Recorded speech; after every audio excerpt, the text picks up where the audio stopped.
Kollywood creative director మురుగదాస్కి సరైన success పడి చాలా కాలం అవుతుంది. ఇటీవలే బాలీవుడ్లో సికిందర్తో ప్రేక్షకుల ముందుకొచ్చిన పవనవ్వలేదు. మరోసారి రొటీన్ సినిమా చూశాడనే విమర్శలు ఎందుకు ఎదుర్కొన్నారు. సల్మాన్ ఖాన్ పెట్టుకున్న నమ్మకం నిలబడలేదు. ప్రస్తుతం శివకార్తికేయన్తో మరదాసి అనే భారీ యాక్షన్ చిత్రం చేస్తున్నాడు.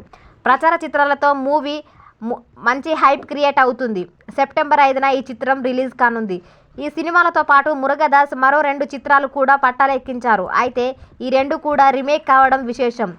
విక్రమ్ హీరోగా శశి గణేశన్ దర్శకత్వం వహించిన కాంతాస్వామి చిత్రాన్ని మురుగదాస్ రీమేక్ చేస్తున్నారు.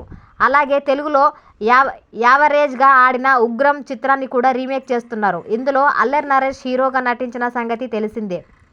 నరేష్ కెరీర్లోనే మంచి యాక్షన్ థ్రిల్లర్గా చిత్రంగా నిలిచింది. అయితే కమర్షియల్గా అనుకున్నంత సక్సెస్ సాధించలేదు. ఇదే కథను మురుగదాస్ రీమేక్ చేయడం ఆసక్తికరంగా మారింది. కాంతాస్వామి కూడా యావరేజ్గా ఆడింది. ఇలా యావరేజ్ చిత్రాలు రెండింటిని మురుగదాస్ రీమేక్ చేయడం సర్వత్రా చర్చకు దారితీస్తుంది. ఇందులో హీరోలు ఎవరు అన్నది తెలియదు.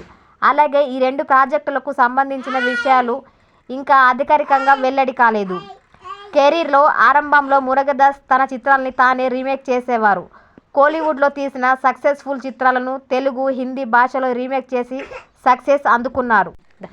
గజిని, తుపాకీ సినిమాలు ఇలా రీమేక్ అయినవే. ఈ 2 కూడా యూనిక్ చిత్రాలు. అలాంటివి క్రియేటివ్ డైరెక్టర్ యావరేజ్ చిత్రాలను రీమేక్ చేయడం ఇంట్రెస్టింగ్. కెరీర్ ఆరంభంలో మురుగదాస్ తన చిత్రాల్ని తానే రీమేక్ చేసేవారు. కోలీవుడ్లో తీసిన సక్సెస్ఫుల్ చిత్రాలను తెలుగు, హిందీ భాషల్లో రీమేక్ చేసి సక్సెస్ అందుకున్నారు. గజిని కోలీవుడ్లో తీసిన సక్సెస్ఫుల్ చిత్రాలను తెలుగు, హిందీ భాషల్లో రీమేక్ చేసి సక్సెస్ అందుకున్నారు. గజిని, తుపాకీ సినిమాలు అలాంటి